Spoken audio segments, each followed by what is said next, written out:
He comes straight from Florida. We are lucky to have him. And the floor is yours. Thank you very much.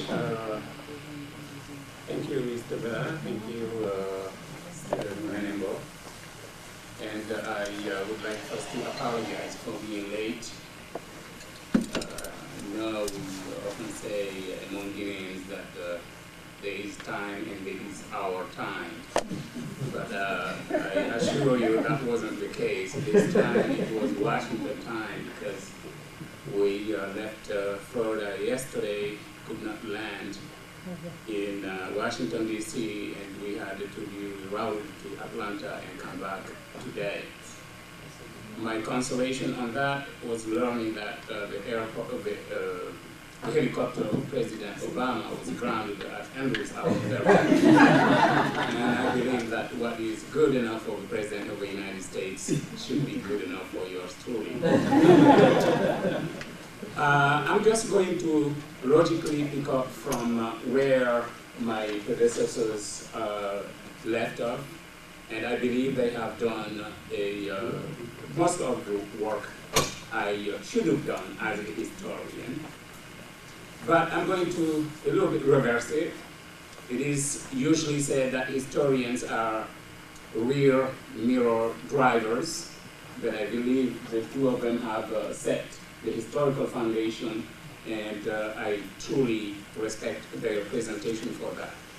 Now, I'm going to ask the question, or reiterate the question that Mr. Monenombo just said.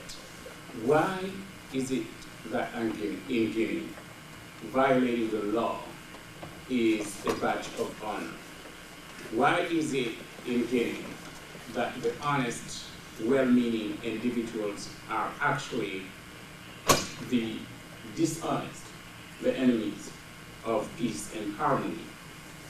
In other words, why is it that the political culture of Guinea has reached a level where, even under the watchful eye of all the international community, for the first time, as far as I can recall, Guinea was distinctly mentioned in a State of the Union by the President of the United States of America? Unfortunately, not in a positive way, because it came after the September 2009 massacre in the stadium of that same name. And for the first time, the most powerful leader of the free world had to lament what happened in the first country in Africa to challenge the most nationalistic leader in Western Europe, General Charles de Gaulle. If Sékou Touré is, and I do not reject that, if Sékou Touré is the ancestor of dictatorship in independent Guinea, if General Lansana Conté became the leader of the second generation of dictatorship in Guinea, if a gas station manager, Captain Dadis Camara, I was asked if he was my brother or my son when he came here. Because I'm Camara, I said, no, Camara in Guinea is like Smith in the United States. I'm not rejecting him because he's a bad man, but no relation. And if we can get to that point, and if we can get a general to be the president of a transition, who was at a certain point willing, or at least was threatening to resign because the supporters of a political candidate had come too close to home and talking about some personal issues about his mother and so on. Whereas as a general who had taken the oath to defend and protect Guinea, meaning in this case to successfully, among all odds, to lead Guinea to the transition from a 26-27 military rule following 26 years of state party if he were willing to drop the towel in the middle of the struggle for democracy, why is that the case in Guinea? The same country that in 1958, 1959 rallied the entire third world, recognized first by countries like Haiti, the first black republic in history,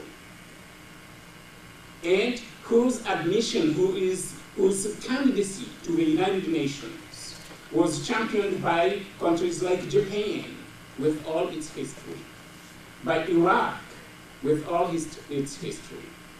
Why then Guinea is where we are today?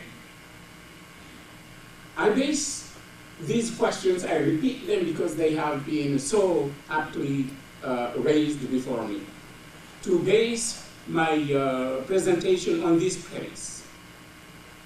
The overarching goal, I believe, of Guineans at this juncture is to believe themselves at the crossroads of history, where we have no rights, we have no luxury to fail again. Unfortunately, I do believe that we haven't succeeded yet. The way these elections that have produced the Alpha Condé as the president of Guinea, the way they were managed, the rush into electing anyone or everyone on any basis without the judicial system, without the institutions, because I do agree Guinea is institutionless. And when a country doesn't have working institutions, it's the whim of the people. And unfortunately still, in Guinea, individuals have become these cultural entrepreneurs, these political brokers, to say simply cultural politicians, manipulating the emotions of individuals. And that's why the topic of my talk is learning from the past versus dwelling on the past.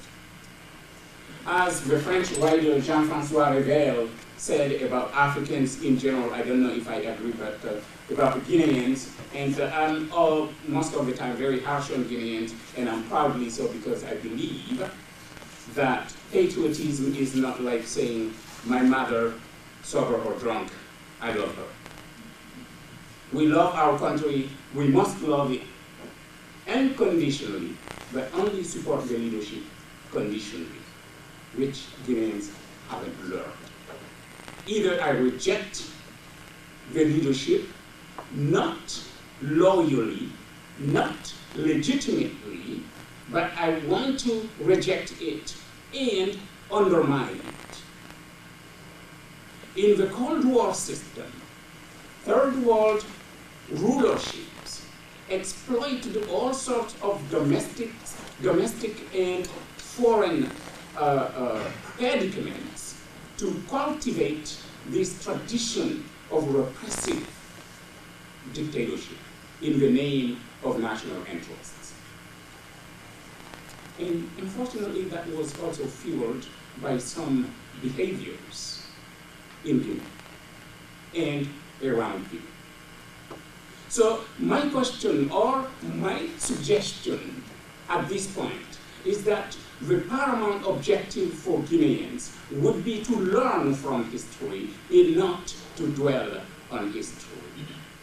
And also to be able to positively and constructively manage ethnicity instead of building these glass walls of ethnocentricity, which I would dare characterize with this non-existing word, ethnophobia. Because in Guinea, we have reached that level. You could be the best meaning person in Guinea today, trying to do something, the best thing for the country. The first thing people are going to ask you is about your last name. If it sounds Fulani and I'm not Fulani, that's your problem. It sounds Malenke, I'm not Malenke, go with Alpha Conde, and so on and so forth. I personally reject the idea that the ethnicity is not relevant. Saying ethnicity is not relevant is like burying the entire African continent, because that's a primary form of identity. Artificial sometimes, yes. Some of these ethnic identities were created artificially in the contact with European occupiers, but it is now here. We have seen Tutsis and Hutus butchering one another. When it first started, because we know it didn't last in Rwanda, it's a matter of weeks. One of my friends, who was a student at the University of Wisconsin-Madison, he was Tutsi, his wife was Hutu. Around 3 o'clock in the morning, a phone call woke him up that his brother-in-law, the brother to his wife, had killed his mother.